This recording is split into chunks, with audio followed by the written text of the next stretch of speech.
Hello, good morning student. हम आज operating system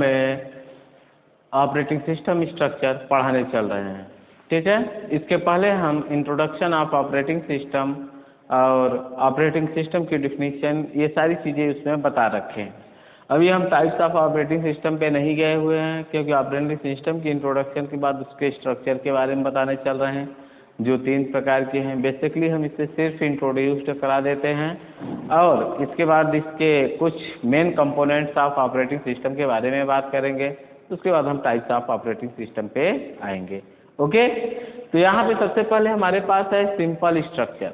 simple structure में अगर हम बात करते हैं तो सिंपल स्ट्रक्चर में जो है हमारा एक ऐसा ऑपरेटिंग सिस्टम आता है जो हमारे एक अच्छी तरह से टाइप्स ऑफ ऑपरेटिंग सिस्टम के सिंपल स्ट्रक्चर को डिफाइन करता है।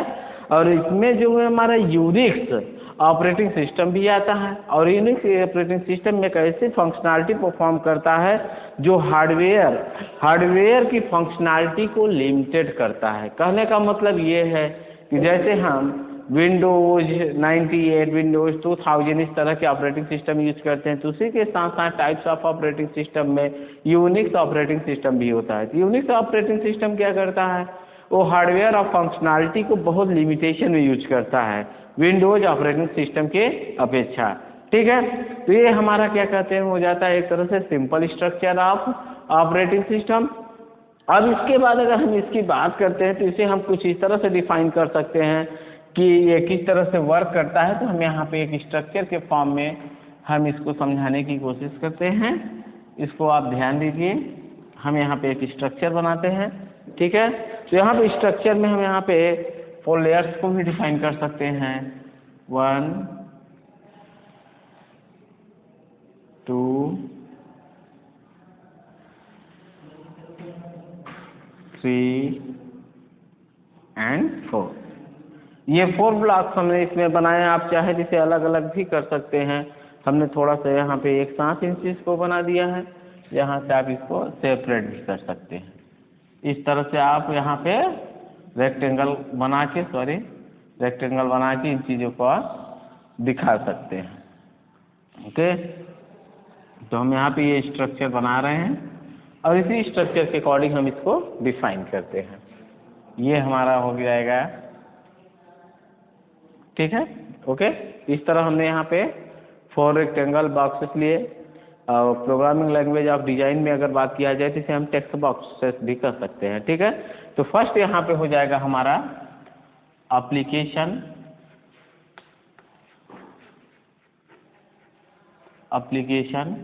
प्रोग्राम। ठीक है, तो डियर स्टूडेंट, अभी हमने यहाँ पे फर्स्ट को यहाँ डिफाइन किया है जो एप्लीकेशन प्रोग्राम होता है। एप्लीकेशन प्रोग्राम हमारा इस ऑपरेटिंग सिस्टम मतलब simple structure of operating system में किस तरह कार्य करता है, क्या होता है, उसकी हम बात करते हैं। तो एप्लीकेशन प्रोग्राम क्या होते हैं ये आप अच्छी तरह से जानते हैं कि हमारा जो ऑपरेटिंग सिस्टम है उसको हम ये भी कह सकते हैं कि कलेक्शन ऑफ प्रोग्राम। ऑलरेडी हमने इंट्रोडक्शन में बता रखा है, या कलेक्शन ऑफ एप्लीकेशन प्रोग्राम। तो एप्लीकेशन एक ऐसा सॉफ्टवेयर या ऐसा प्रोग्राम होता है जिसका उपयोग यूजर करता है। यानी कहने का मतलब यह है कि एप्लीकेशन प्रोग्राम के थ्रू ही यूजर हार्डवेयर पार्ट को ऑपरेटिंग सिस्टम क्या करता है, कम्युनिकेट कराता है।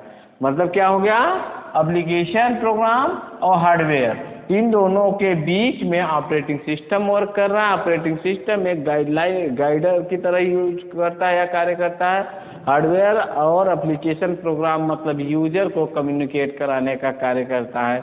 अब इसके बाद कौन सा स्टेप आता है इसमें, इसके बाद आता है यहाँ पे resident system program. Resident system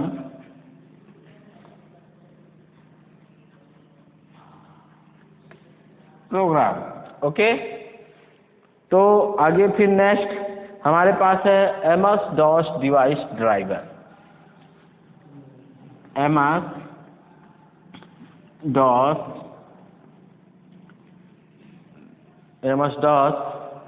device driver, DEVICE device driver. ठीक है।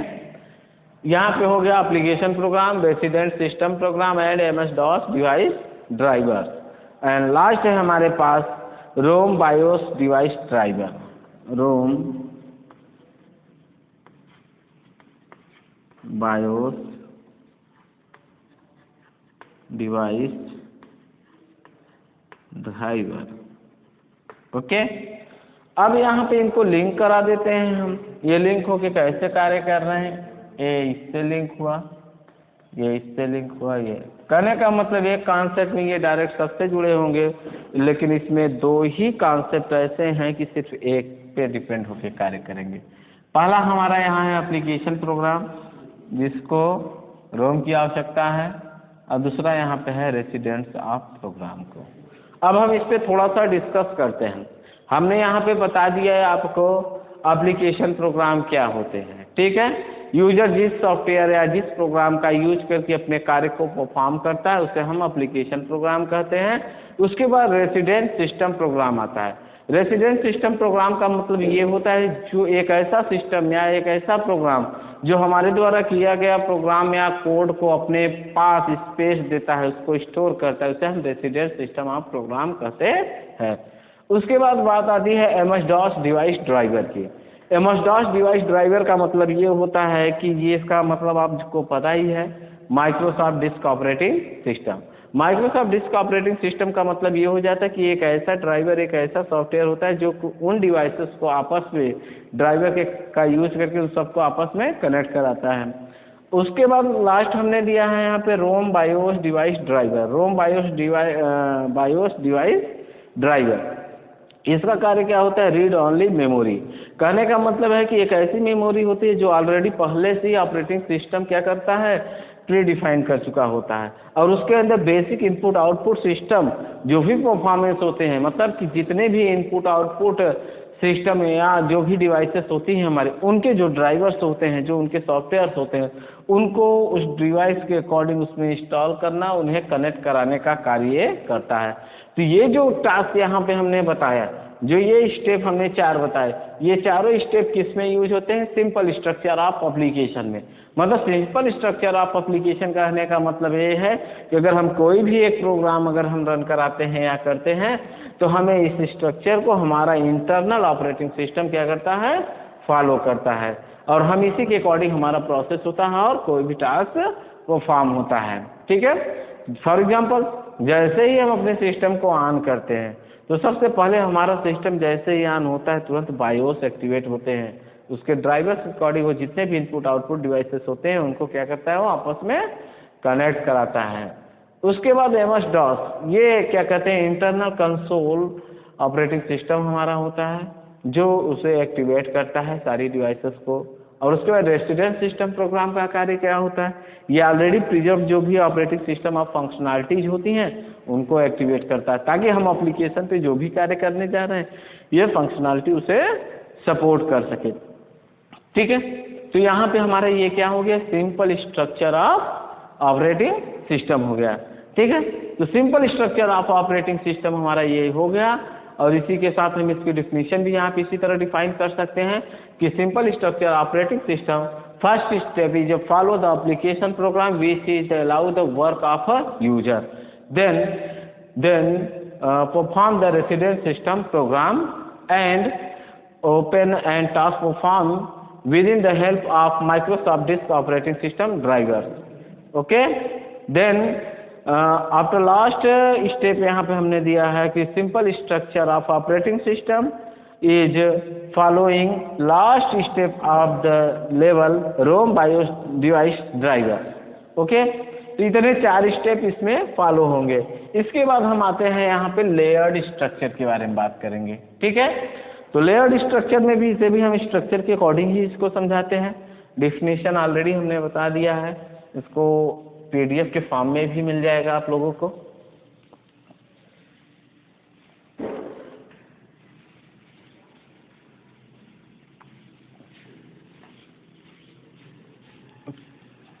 चलिए, तो हम बात करते हैं अब यहाँ पे लेयर्ड अप्रोच या layered structure of operating system की।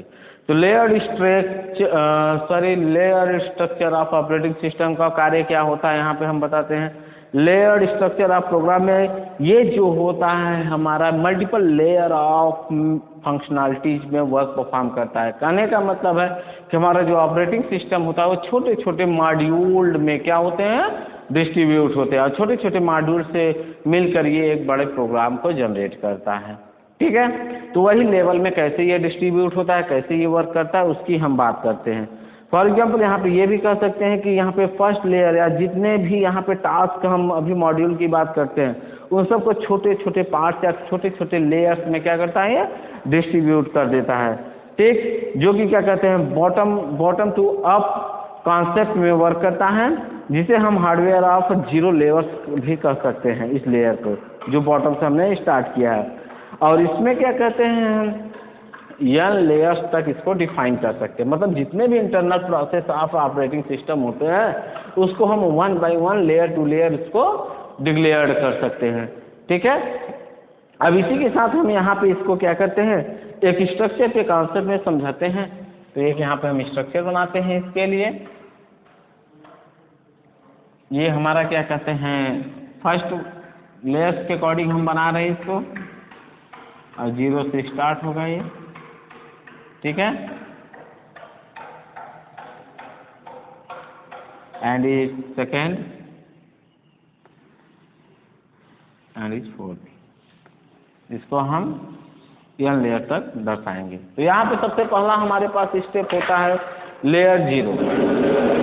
पहला है लेयर 0 जिसे हम हार्डवेयर ऑफ सिस्टम कहेंगे, हार्डवेयर। ओके, तो क्योंकि देखिए कोई भी सिस्टम तभी वर्क करेगा जब उसके पास हार्डवेयर होगा, और हार्डवेयर जो होता है किसी भी सिस्टम का, किसी भी आप ऑर्गेनाइजेशन को भी अगर तैयार करते हैं या क्रिएट करते हैं तो सबसे पहले उसके लिए ज़रूरी होता है हार्डवेयर। अगर हार्डवेयर नहीं है तो किसी भी तरह का आप सॉफ्टवेयर उसमें इनबिल्ड करना चाहें तो नहीं कर सकते। इसको एग्जाम्पल में ऑलरेडी हमने इंट्रोडक्शन में बता रखा है कि अगर मान लीजिए हमारे पास सॉफ्टवेयर क्या होती है, हमारी थिंकिंग होती है, हमारी प्लानिंग होती है, हमारी फंक्शनलिटीज होती है। अगर हमारे पास कहीं हार्डवेयर नहीं है तो हम उसको कहीं भी दर्शा नहीं सकते, उसका कहीं भी उपयोग नहीं कर सकते। फॉर एग्जांपल हमने बताया था कि अगर हमारे पास कोई बिल्डिंग बनाना है, अगर हमें बिल्डिंग बनानी है तो उस बिल्डिंग के लिए हमें रॉ मटेरियल ऑफ हार्डवेयर चाहिए। अगर वो हार्डवेयर नहीं है तो कितनी अच्छी भी हम प्लानिंग कर ले, कितनी अच्छी भी फंक्शनलिटी बना ले उस घर के लिए, तो हम उसको अप्लाई नहीं कर सकते। तो सबसे पहले जो बेसिक नीड ऑफ होती है किसी भी सिस्टम की वो होता है हार्डवेयर। तो हमारे पास जो हार्डवेयर आते हैं वो 0 लेयर्स के आते हैं, 0 लेयर्स के होते हैं, क्योंकि स्टार्ट वहीं से होना है। फिर उसके बाद उस हार्डवेयर को हम क्या करते हैं, अपनी फंक्शनलिटी अपने अकॉर्डिंग उसका स्ट्रक्चर डिजाइन करना शुरू करते हैं, और अपनी जो फंक्शनलिटी होते हैं, जो मॉड्यूल्स होते हैं, उस पर अप्लाई करते हैं। तो इस तरह से हमारा जो क्या कहते हैं starting of the layered approach शुरू हो रहा है 0 लेयर हार्डवेयर से स्टार्ट हो रहा है। उसके बाद इसी तरह ये इंक्रीज करते हुए लेयर 1, फिर उसके बाद लेयर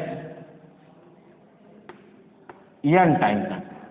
n टाइम का मतलब मल्टीपल लेयर ऑफ के वो टास्क में ये वर्क करेगा। फॉर एग्जांपल जैसे हमने आपको पहले ही बताया कि फर्स्ट लेयर यहाँ पे जैसे हार्डवेयर 0 लेयर आ गया, तो फर्स्ट लेयर पे क्या आ जाएगा, यहाँ पे ऑपरेटिंग सिस्टम आ जाएगा, ऑपरेटिंग सिस्टम के बाद एप्लीकेशन आ जाएगा, एप्लीकेशन के बाद यूजर्स आ जाएंगे। तो इस तरह का केस दिखा जाए तो हमने कॉमनली आपको जनरली 4 कैटेगरी में ही इसे बता दिया। लेकिन इसके अलावा भी मल्टीपल कॉन्सेप्ट होते हैं जो इनके बिटवीन यूज होते हैं। ठीक है, तो इस तरह से लेयर टू लेयर ये क्या कहते हैं, ये ऑपरेटिंग सिस्टम हमारा वर्क करता है। अब इसी के साथ हम यहाँ पे माइक्रो कर्नल की बात करते हैं। तो माइक्रो कर्नल जो होता है हमारा, ये क्लाइंट प्रोग्राम को सर्विसेज प्रोवाइड करता है यूजर की रनिंग स्पेस पे। ठीक है, अब हम इस पे थोड़ी सी बात डिस्कस करते हैं। ये कह सकते हैं it provide a communication facility between the client program and the services that are also running in user space। अब ये क्या करता है, कौन सी कम्युनिकेशन फैसिलिटी हमें प्रोवाइड करता है, क्लाइंट प्रोग्राम के बीच वो सर्विस देने के लिए रनिंग प्रोग्राम को जो यूजर स्पेस हो। यूजर स्पेस को रनिंग प्रोग्राम में ये कम्युनिकेट कराने के लिए हमें फैसिलिटी प्रोवाइड करता है। ठीक है, तो हम उस पर थोड़ा सा डिस्कस करते हैं। ठीक है, तो हेलो, ठीक है स्टूडेंट, अभी हमने यहाँ पे बताया simple structure of operating system और layered structure of operating system. ये जो होता है 1 by 1 step of structure, simple structure of programming में, जैसे प्रोग्राम हो गया, रेसिडेंशियल हो गया, माइक्रोसॉफ्ट ऑफिस MS DOS हो गया, और इसी के साथ साथ यहाँ पे बायोस के कॉन्सेप्ट को भी इसमें बताया गया है। दूसरा है लेयर्ड स्ट्रक्चर, जो हार्डवेयर को 0 लेयर्स से स्टार्ट करता है, यूजर के लेवल तक क्या कहते हैं पहुँचाता है। उसी के अकॉर्डिंग यहाँ पे माइक्रो कर्नल्स है। तो माइक्रो कर्नल्स का क्या काम होता है ऑपरेटिंग सिस्टम में? ये भी ऑपरेटिंग सिस्टम का बहुत ही महत्वपूर्ण भाग होता है, जिसे हार्ट ऑफ ऑपरेटिंग सिस्टम भी कहा जा सकता है। इसका कार्य क्या होता है, हमने बस उसी को यहाँ पे डिस्क्राइब किया है और डिफिनीशन हमने बताई है। तो इसी के अकॉर्डिंग हम इसको समझते हैं और उसके बाद आगे बढ़ते हैं। यहाँ हमने दिया it provide the communication between the client program. कहने का मतलब ये क्या है, ये कम्युनिकेशन प्रोवाइड करा रहा है किसके बीच में? क्लाइंट प्रोग्राम और सर्विसेज के बीच में। और किस तरह की वो सर्विसेज होती हैं? That are also running in user space. वो सर्विसेज जो यूजर के स्पेस पे रन कर रही हों। Also running in the user space, जो मतलब यूजर के स्पेस पे रन भी कर रही हों। ऐसी सर्विसेज के बीच में ये कम्युनिकेट कराता है कौन? Micro kernel.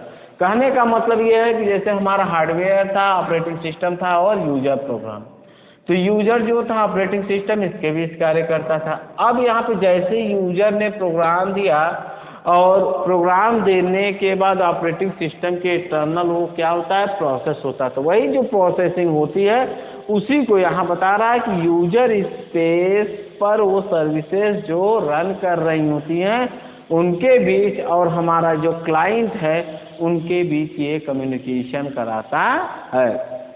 आगे, this communication is provided by messaging passing. अब इस तरह का कम्युनिकेशन क्या करता है? यह हमें मैसेज पासिंग के द्वारा यह कम्युनिकेशन प्राप्त होता है। किस तरह से होता है? मैसेज पासिंग के थ्रू। फॉर एग्जांपल, जैसे हमारे पास क्लाइंट है, ओके, जैसे अभी हमने बताया एप्लीकेशन प्रोग्राम, तो एप्लीकेशन प्रोग्राम पर यूजर वर्क कर रहा है, तो यूजर जो वहाँ पे वो टास्क कर रहा है, जो भी एप्लीकेशन पे कार्य कर रहा है, जो भी मैसेज बन रहे वो कहाँ पे पास हो जाएंगे? वहाँ पे ऑपरेटिंग सिस्टम पे। तो जैसे वो मैसेज ऑपरेटिंग सिस्टम के पास जाएंगे प्रोसेस करने के लिए, तो क्या हो गया? उसका कम्युनिकेशन हो गया। और जैसे ही वो प्रोसेस डन होता है, ऑपरेटिंग सिस्टम उस मैसेज को प्रोसेस कर चुका होता है, तुरंत उसको फिर से यूजर को रिस्पांस दे देता है। तो यही कम्युनिकेशन हमारा क्या हो गया? Message passing. ओके, तो ये किसके थ्रू हमें फैसिलिटी मिल रही है? माइक्रो कर्नल स्ट्रक्चर के द्वारा। किसके द्वारा ये फैसिलिटी मिल रही है? माइक्रो कर्नल के स्ट्रक्चर के द्वारा। ठीक है, उसके बाद हमने यहाँ पे दिया all the new services are added to user space. यहीं तक अभी देखते हैं, यानी जितनी भी नई, यानी सारी नई सर्विसेज जो होती हैं उनको यूजर स्पेस में से क्या करता है? ये जोड़ देता है। क्या करता है? जोड़ देता है या ऐड कर देता है। या ऐसे भी कर सकते हैं कि माइक्रो कर्नल जितनी भी नई सर्विसेज होती है या जितने भी नए टास्क या प्रोसेस होते हैं उनको यूजर स्पेस से ऐड कर देता है और do not require modification of the kernel. मतलब इसमें कर्नल को इस तरह की सर्विसेज को मॉडिफाई करने की भी आवश्यकता नहीं होती। Okay, clear? फिर से एक बार हमने यहाँ पे बताया कि यह कम्युनिकेशन या माइक्रो कर्नल हमें क्लाइंट प्रोग्राम और सर्विसेज के बीच में कम्युनिकेशन प्रोवाइड कराता है, जो कि यूजर रनिंग यूजर स्पेस का में भी यूज किया जाता है। आगे हमने बताया this communication is provided by messaging passing. कहे का मतलब ये है, कहने का कि मैसेजिंग पासिंग के द्वारा यह कम्युनिकेशन को प्राप्त करता है। आगे हमने बताया all the new services are added to user space.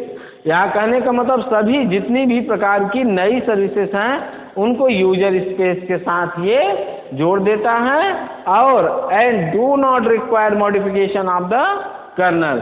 अब यहाँ कहने का मतलब ये है कि कर्नल को मॉडिफिकेशन की आवश्यकता नहीं होती है। तो इसका मतलब क्लियर हो गया कि कर्नल हमारा क्या है, ऑपरेटिंग सिस्टम के इंटरनल पार्ट ऑफ प्रोसेस में वर्क कर रहा है। कहने का मतलब ये है कि जैसे ही यूजर एप्लीकेशन पे कोई इंस्ट्रक्शन देता है या डेटा देता है तो क्या करता है, वहाँ से जैसे हम डेटा देते हैं तुरंत वो प्रोसेस के लिए जाता है। तो इस समय जो प्रोसेस हो रहा होता है वो माइक्रो कर्नल के हेल्प से होता है और मैसेज पासिंग के थ्रू होता है। जैसे ही वो प्रोसेस कंप्लीट होता है, वो सर्विस कंप्लीट होती है, उसको फिर से यूजर को रिस्पांस देता है। अब इसी रिस्पांस के आगे हम यहाँ पे तीनों स्ट्रक्चर खत्म करते हैं, सिंपल स्ट्रक्चर, लेयर्ड स्ट्रक्चर और माइक्रो कर्नल स्ट्रक्चर। अब इसके बाद आगे हम बात करते हैं कंपोनेंट ऑफ ऑपरेटिंग सिस्टम पे, कंपोनेंट ऑफ, ठीक है। तो हम बात करते हैं कंपोनेंट ऑफ ऑपरेटिंग सिस्टम पे।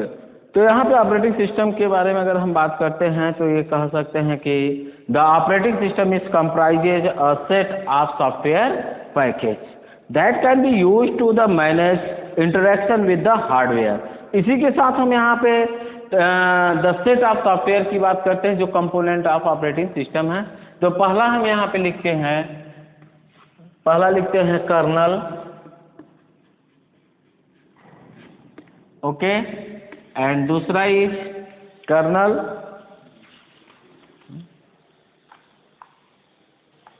कर्नल और shell, and third is kernel shell and file system, file system, and fourth is system libraries, system libraries, and last is system utilities.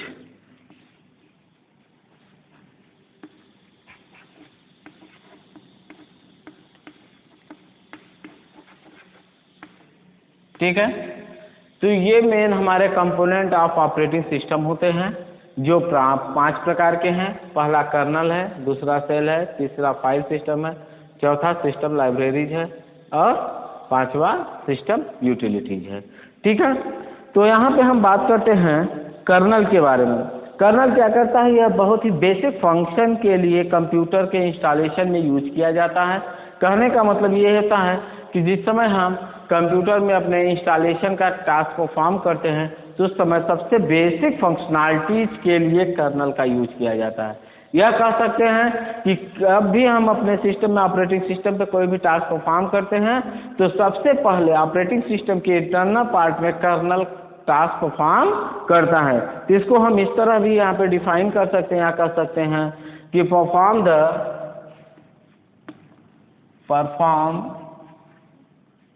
The very basic function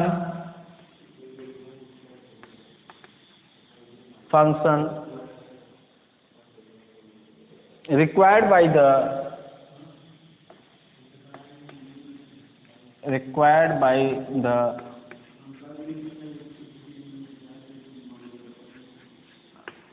computer installation,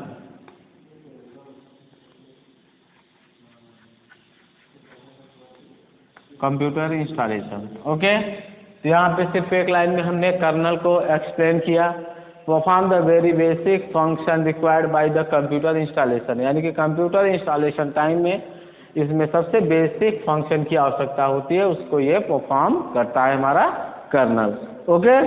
colonel को हम यहीं पे करते हैं। उसके बाद हमारे पास है यहाँ पे सेल के बारे में बात करते हैं। सेल और कर्नल ये दोनों ऑपरेटिंग सिस्टम के बहुत ही इम्पोर्टेंट पार्ट्स होते हैं जो कि ऑपरेटिंग सिस्टम के साथ और दूसरी लैंग्वेजेस के साथ में कम्युनिकेट करने में सेल हमारी हेल्प प्रोवाइड करता है। फॉर एग्जांपल जैसे कि letting the user control the peripheral without knowing the characteristics of the hardware use, यानी हार्डवेयर जिन भी कैरेक्टरिस्टिक ऑफ डिवाइसेस का यूज करता है उसके बारे में अगर उसको जानकारी नहीं होती तो उसकी लैंग्वेज को अंडरस्टूड करने के लिए, ट्रांसलेट करने के लिए, समझाने के लिए सेल जो होता है परफॉर्मेंस करता है। तो इसको हम ये कह सकते हैं allowing communication with the allowing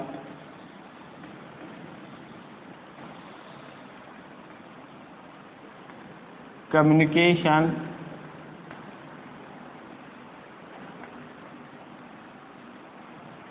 with the operating system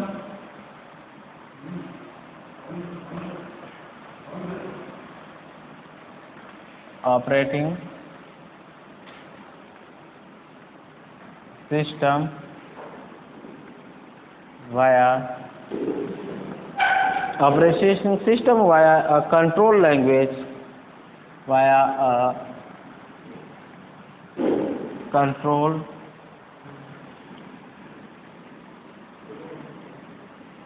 language.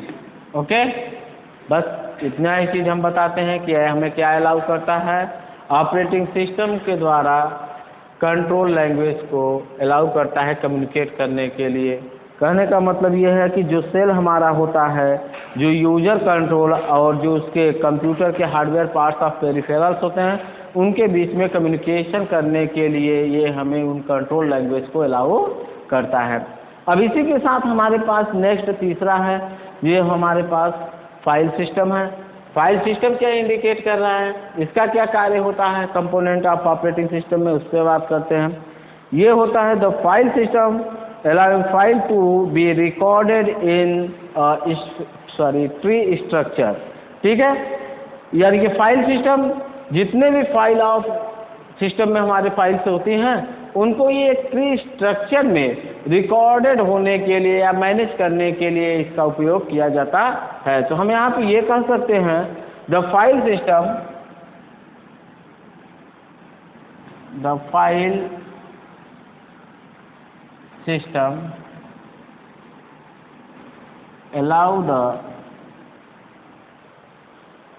allow the file to be recorded tree structure।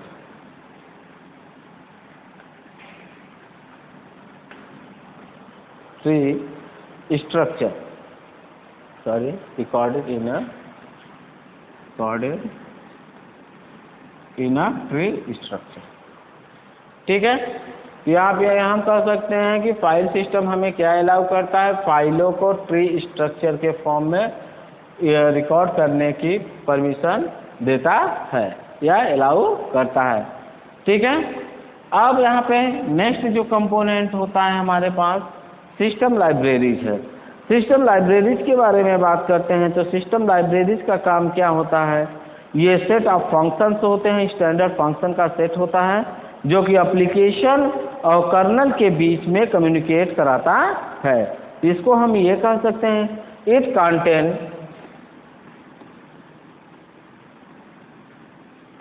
contain standard set of function, it contain standard set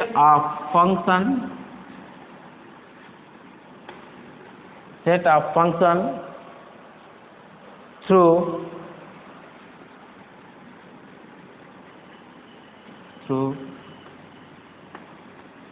which application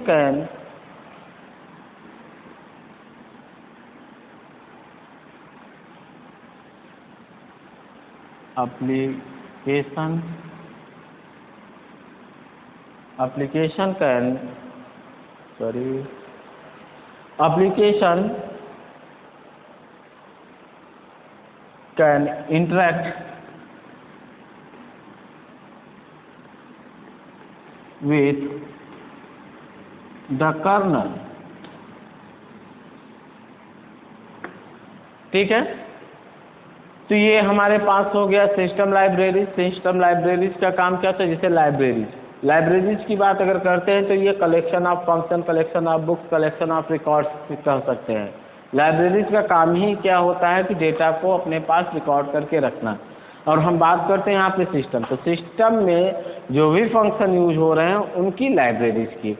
तो यहाँ पे वही बात है, ये contain standard set of function, मतलब जितने भी स्टैंडर्ड सेट ऑफ फंक्शन है उनको ये अपने पास क्या कर रहा है?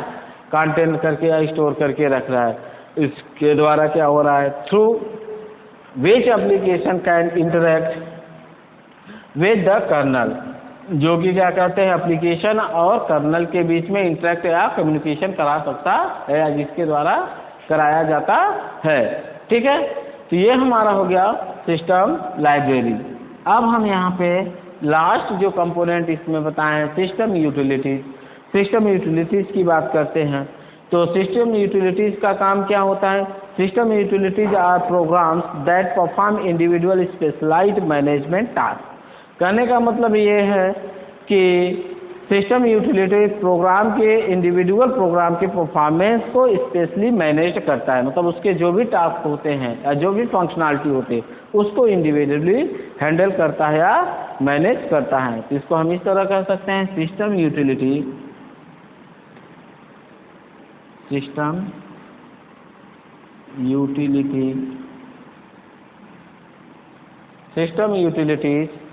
are programs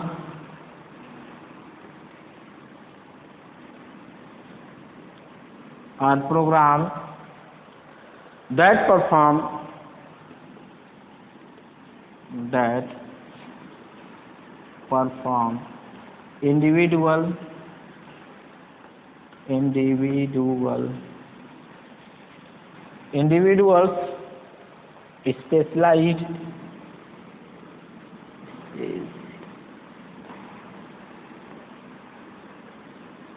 specialized management tasks।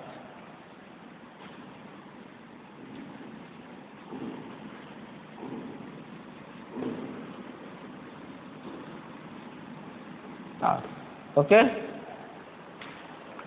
तो यहाँ पे हमने सिस्टम यूटिलिटीज को बताया। सिस्टम यूटिलिटीज आर प्रोग्राम, जो ये प्रोग्राम होता है the perform the individual specialized management task, जो कि इंडिविजुअल स्पेशलाइज्ड मैनेजमेंट टास्क को परफॉर्म करने का कार्य करता है। या यह कह सकते हैं कि सिस्टम यूटिलिटीज एक प्रोग्राम होता है जो हमारे सिस्टम के अंदर स्पेशल मैनेजमेंट टास्क को इंडिविजुअली परफॉर्म करता है।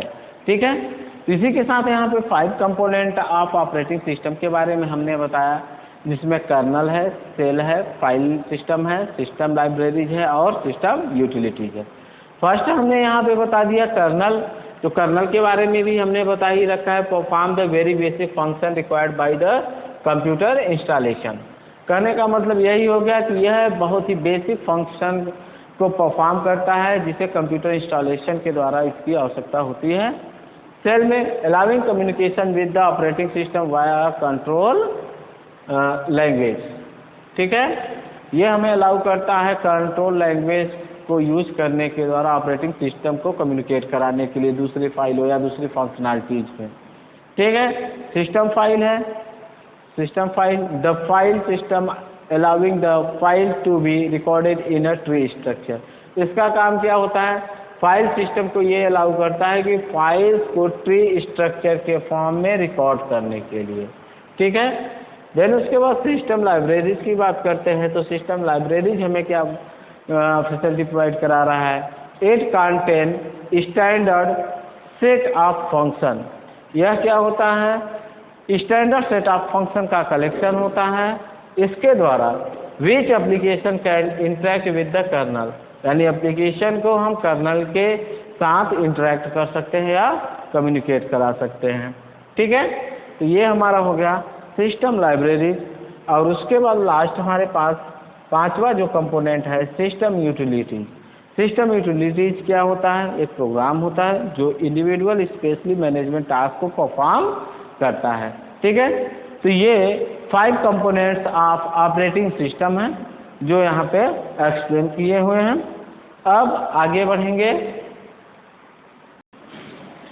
ठीक है। तो यहाँ पे हम ऑपरेटिंग सिस्टम की सर्विसेज के बारे में बात कर रहे हैं, ठीक है। तो ऑपरेटिंग सिस्टम की सर्विसेज क्या होती हैं, इसको हम यहाँ पे 2 लाइन में एक्सप्लेन किए हैं।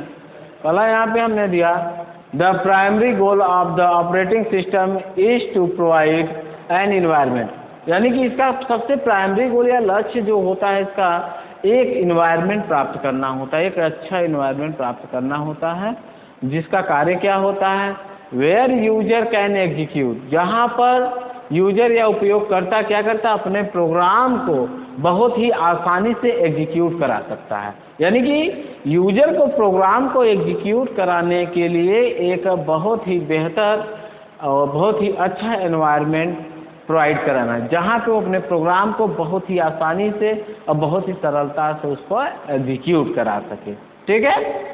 आगे हमने बताया operating system provide services to user and to programme.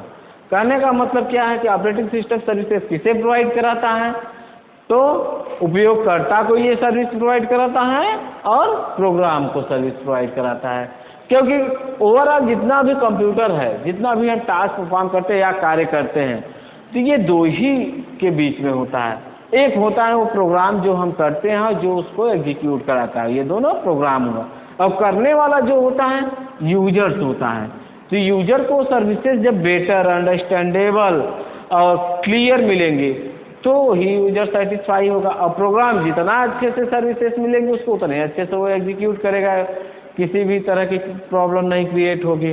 तो वही चीज़ पहली लाइन में कहा गया है कि ऑपरेटिंग सिस्टम मतलब यूजर्स को एक ऐसा इन्वायरमेंट प्रोवाइड करा रहा है जो कि वो किसी भी प्रोग्राम को बहुत ही आसानी से एग्जीक्यूट करा सके। और वही सर्विसेज यूजर और प्रोग्राम के लिए बताई जा रहा है कि सर्विसेज किसे मिलती हैं ये या किसे प्रोवाइड हो रही हैं, यूजर को और प्रोग्राम को, ठीक है। तो ये हमारा हो गया ऑपरेटिंग सिस्टम सर्विसेज, जिसकी डिफिनीशन हमने यहाँ पे दे दिया। अब इसी के साथ हम यहाँ पे बेसिक जो सर्विसेज होती हैं उनके बारे में बात करते हैं। तो यहाँ पे होती हैं दीज सर्विसेज आर फॉलोइंग, जो हम यहाँ पे दे रहे हैं, these services are following, okay. अब ये सर्विसेज क्या क्या होती हैं हम यहाँ पे लिखते हैं 1 by 1। तो यहाँ पे फर्स्ट जो सर्विस हमारी है प्रोग्राम एग्जीक्यूशन होगा। क्या होगा? Program execution, program execution. तो first service is program execution की किस तरह ऑपरेटिंग सर्विसेज हमें प्रोग्राम को एग्जीक्यूट कराने की फैसिलिटी या सर्विस प्रोवाइड करा रहा है। इसको हम अभी एक्सप्लेन भी करेंगे, उसके पहले नेक्स्ट देखते हैं। उसके बाद हमारे पास है इनपुट आउटपुट ऑपरेशन। दूसरा है यहाँ पे इनपुट OUT,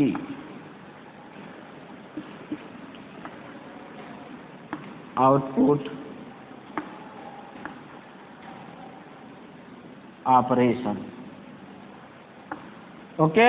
ये दूसरा हो गया। And third services is file system manipulation, file system manipulation, file system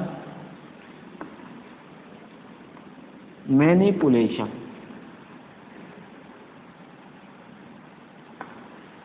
तीसरा क्या है हमारे पास? File system manipulation. एंड चौथा क्या है? Error detection. चौथा यहाँ पे एरर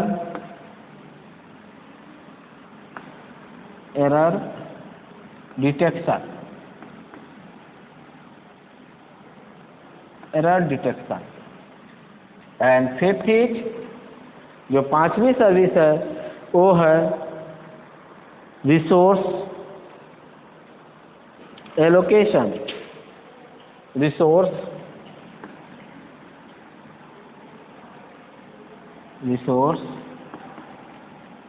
एलोकेशन। ओके। तो यहाँ पे कितने टाइप्स ऑफ सर्विसेज को हमने बताया? 5।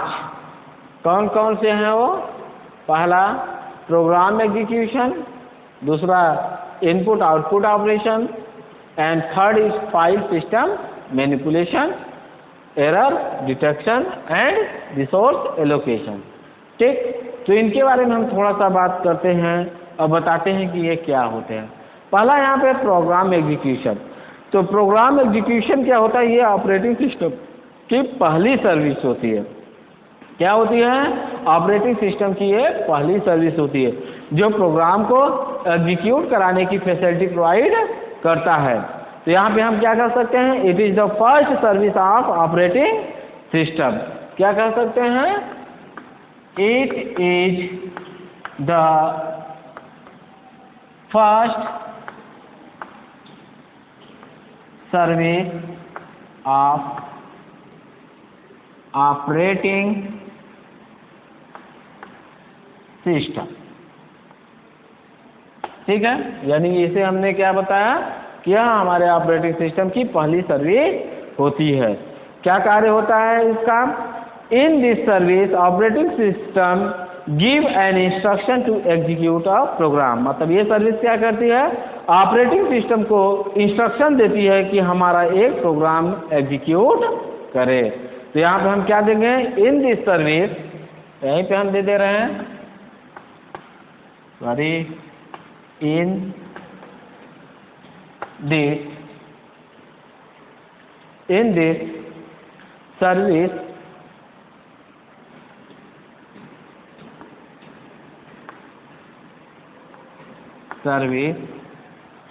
This service operating system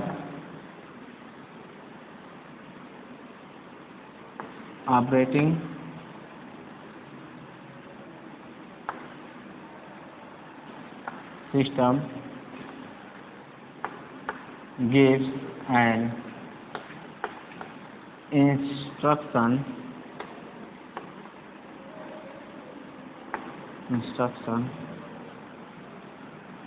of the execute a program।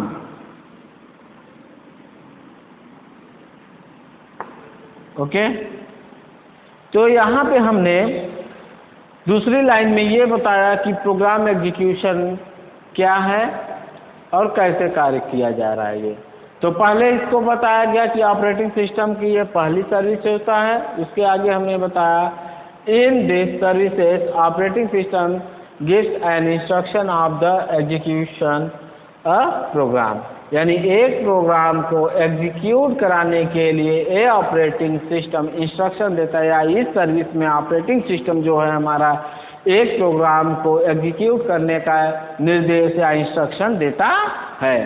ठीक, तो यहाँ पे प्रोग्राम एग्जीक्यूशन क्लियर, ये भी किसके थ्रू यहाँ आ रहा है? हमारा ऑपरेटिंग सिस्टम सर्विसेज में आ रहा है। ठीक है, तो ऑपरेटिंग सिस्टम यहाँ पे हमारा सर्विसेज क्लियर।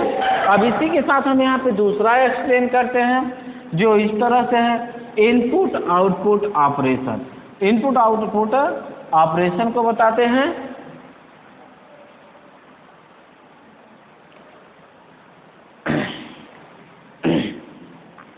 ठीक है, तो यहाँ पे इनपुट आउटपुट ऑपरेशन। अब ये input output operation of service जो ऑपरेटिंग सिस्टम की है उसका कार्य क्या होता है? इनपुट आउटपुट ऑपरेशन जो होता है हमारा, ये basic service of operating system होते हैं। ठीक है, इनका कार्य क्या होता है? इनपुट आउटपुट, यानी जितनी भी फाइलें होती हैं, जो भी फाइलें होती हैं, जो भी डेटा होते हैं, उनको ये अपने इनपुट डिवाइस से आउटपुट डिवाइस और आउटपुट से इनपुट डिवाइस तक डेटा को पहुंचाने के लिए सर्विस हमारी हेल्प प्रोवाइड करते हैं। कहने का मतलब ये है कि अगर हम इनपुट डिवाइस का यूज कर रहे हैं तो वहाँ पे जो ऑपरेशन परफॉर्म होगा वो डेटा को हमारे उठा के किसमें? ऑपरेटिंग सिस्टम हेल्प प्रोवाइड करा रहा है, ये सर्विस किसको पहुँचाएगा? हमारे ऑपरेटिंग सिस्टम के एग्जीक्यूशन पार्ट को। फिर वहाँ से एग्जीक्यूट होकर वही डेटा हमारा कहाँ जाएगा? आउटपुट डिवाइस पे। तो ये जो ऑपरेशन होता है हमारा, उसको हम इनपुट आउटपुट ऑपरेशन कहते हैं। इसको हम ये कह सकते हैं कि it is basic instruction, basic instruction of the operating system, operating system, ठीक है, which is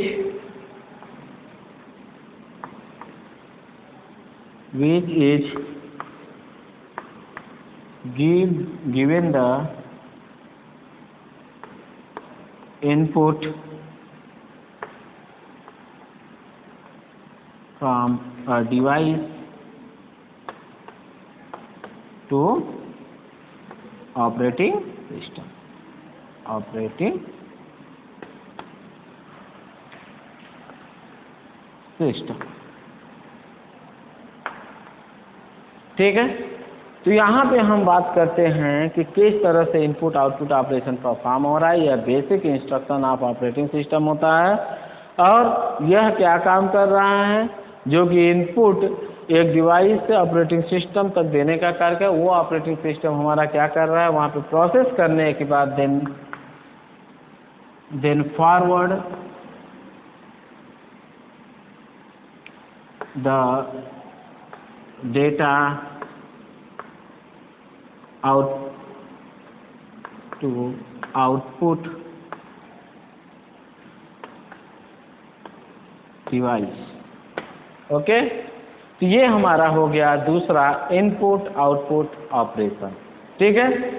यानी कि जैसे कि आप लोगों को फंडामेंटल ऑफ कंप्यूटर में पढ़ाया गया है कि इनपुट, प्रोसेस, आउटपुट, तो ये जो तीनों कॉन्सेप्ट हैं हमारे, ये विदाउट ऑपरेटिंग सिस्टम हम परफॉर्म नहीं कर सकते। और वही ऑपरेशन जो हमारा परफॉर्म कर रहा है, ये इनपुट आउटपुट ऑपरेशन। अगर हम किसी भी डेटा को इनपुट करते हैं, इनपुट करेंगे तो प्रोसेस होगा, और वो प्रोसेस किसके थ्रू होगा, यहाँ पे ऑपरेटिंग सिस्टम के द्वारा होगा। और ऑपरेटिंग सिस्टम हमें ये सर्विस किसके थ्रू प्रोवाइड करा रहा है, इनपुट आउटपुट ऑपरेशन के थ्रू प्रोवाइड करा रहा है। और उसके बाद हमें ये क्या मिल जाएगा, आउटपुट मिल जाएगा, ठीक है। तो इस तरह हमारा क्या कहते हैं, दो सर्विसेज कंप्लीट हुई, प्रोग्राम एग्जीक्यूशन और इनपुट आउटपुट ऑपरेशन, ठीक है। तो इनपुट आउटपुट ऑपरेशन हमारा कंप्लीट हुआ। अब इसके बाद हम तीसरा देखते हैं, ठीक है। तो यहाँ पे अब हम तीसरी सर्विस की बात कर रहे हैं, जो कि फाइल मैनिपुलेशन सिस्टम है। फाइल मैनिपुलेशन सिस्टम का मतलब ये होता है कि यह हमें एक ऐसी सर्विस या एक ऐसा मेथड प्रोवाइड करा रहा है जिसमें हम फाइल को क्रिएट कर सकते हैं, डिलीट कर सकते हैं, उसमें कुछ एडिटिंग भी कर सकते हैं, ठीक है। यही काम होता है यहाँ पे फाइल मैनिपुलेशन सिस्टम का। तो अब यहाँ पे इसको भी हम यहाँ पे एक लाइन में डिस्क्राइब करते हैं, इसकी डिफिनीशन बताते हैं, ठीक है। तो हम इसको ये कह सकते हैं कि according to this service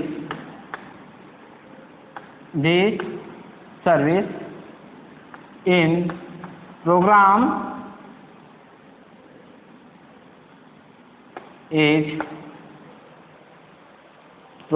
is write and read or create and delete the file। अगर इसको हम डिफिनीशन के फॉर्म में अगर कहना चाहें या लिखना चाहें तो हम इस तरह कह सकते हैं, ठीक है। According to this service in program is write and read और create and delete the file. करने का मतलब ये है कि इस सर्विस में प्रोग्राम के तहत हम क्या कर सकते हैं, उसको राइट यानी लिख भी सकते हैं, पढ़ भी सकते हैं, या तो उसे क्रिएट कर सकते हैं और डिलीट भी कर सकते हैं। यानी कि पूरी तरह अपनी फाइल को हम मॉडिफाई करने का जो कॉन्सेप्ट हमें मिलता है, हम इस सर्विस के थ्रू उसको प्राप्त कर सकते हैं, ठीक है। और ये सर्विस हमें किसके थ्रू मिल रही है, ऑपरेटिंग सिस्टम के थ्रू मिल रही है, ठीक है।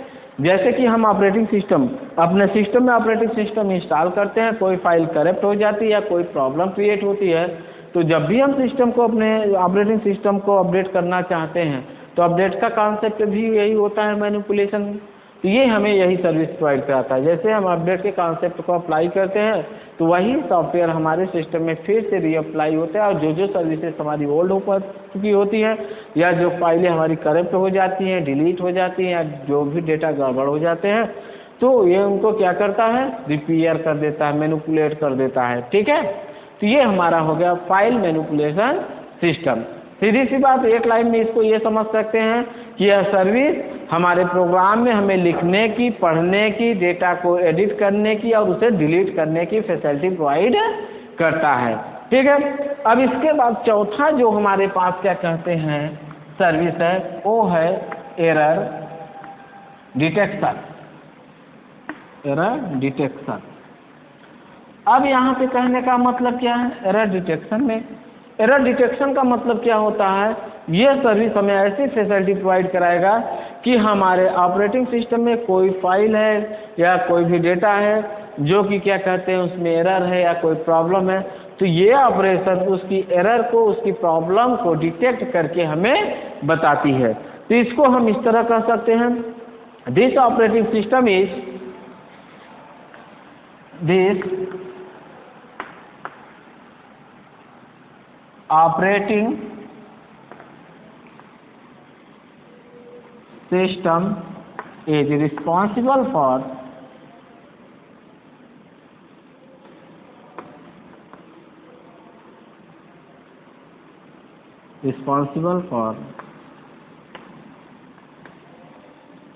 error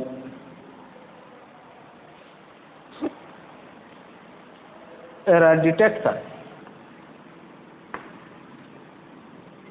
ओके, तो यहाँ हमने वही बात लिखी, यह ऑपरेटिंग सिस्टम की जिम्मेदारी होती है, यह ऑपरेटिंग सिस्टम इसके लिए रिस्पॉन्सिबल होता है कि हमारे जो एरर है सिस्टम में, उस एरर की जिम्मेदारी ले और उसे डिटेक्ट करके हमारे सामने क्या करे, हो उस एरर को डिस्प्ले करे या बताए।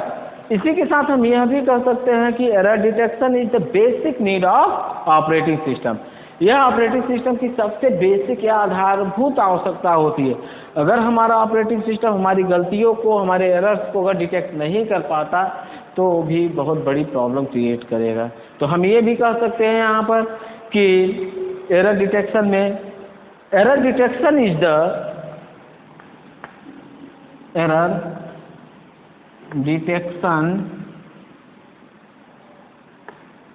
Detection is the basic need of operating system। basic need of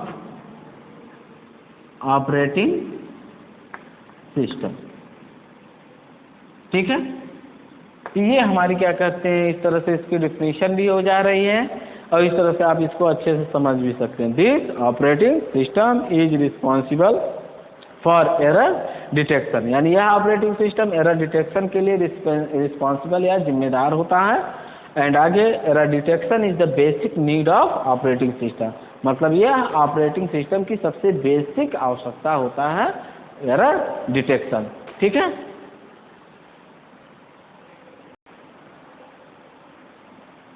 ठीक है, तो यहाँ पे अब हम पांचवी सर्विस रिसोर्स एलोकेशन बता रहे हैं, जो कि रिसोर्स एलोकेशन है।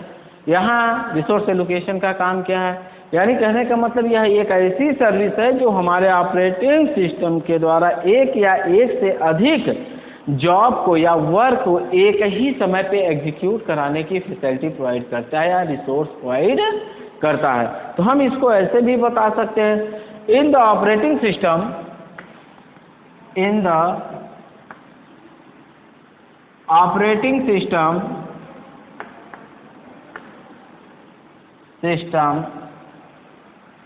more than one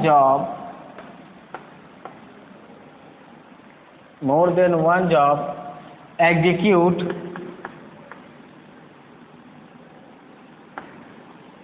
at a time or same time।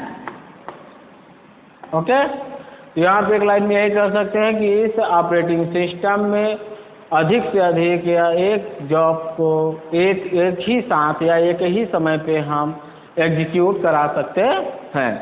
ठीक है, और इसी के साथ हम ये भी कह सकते हैं this job require resources, sorry आगे यहाँ पे दीज जॉब्स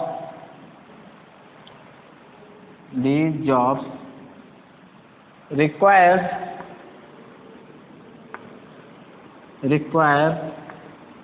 resources। अब कहने का मतलब है कि इस तरह की जॉब के लिए इसे रिसोर्स की आवश्यकता होती है। रिसोर्स का मतलब होता है कि वो डेटा, प्रोग्राम, उनकी इंस्ट्रक्शन, उनकी आवश्यकता होती है, तभी जाके तो ये ऑपरेटिंग सिस्टम उस पर एग्जीक्यूशन करेगा या प्रोसेस परफॉर्म करेगा। तो ये कॉन्सेप्ट क्या हो जाता है, हमारे रिसोर्स को बता रहा है, क्योंकि कोई भी ऑपरेशन परफॉर्म होगा तो उसके लिए रिसोर्स चाहिए ही चाहिए। रिसोर्स का मतलब यहाँ पे यही है कि डेटा, इंस्ट्रक्शन, प्रोग्राम, ये सब क्या होंगे ऑपरेटिंग सिस्टम या प्रोसेस के लिए रिसोर्स होंगे। और जब तक ये रिसोर्स हमारे पास नहीं होंगे तब तक हम कोई भी ऑपरेशन परफॉर्म नहीं कर सकते। इसी के साथ हमारा ऑपरेटिंग सिस्टम सर्विसेज को हम समाप्त करते हैं। जो लास्ट यहाँ पे है रिसोर्स एलोकेशन, और ये पांचों components of services of operating system, जो कि important parts of operating system होते हैं, इसको अगर हम समझ लेते हैं अच्छे से तो हम कुछ हद तक ऑपरेटिंग सिस्टम के प्रोसेस को अच्छी तरह से समझ सकते हैं। और ये जो टॉपिक है operating system services, goal of operating system, structure of operating system, ये सब एग्जाम के पैटर्न से भी बहुत ही आवश्यक है। ठीक है, तो आप लोग आगे इसी तरह प्रैक्टिस करते रहिए। नेक्स्ट क्लास आगे करते हैं। Thank you.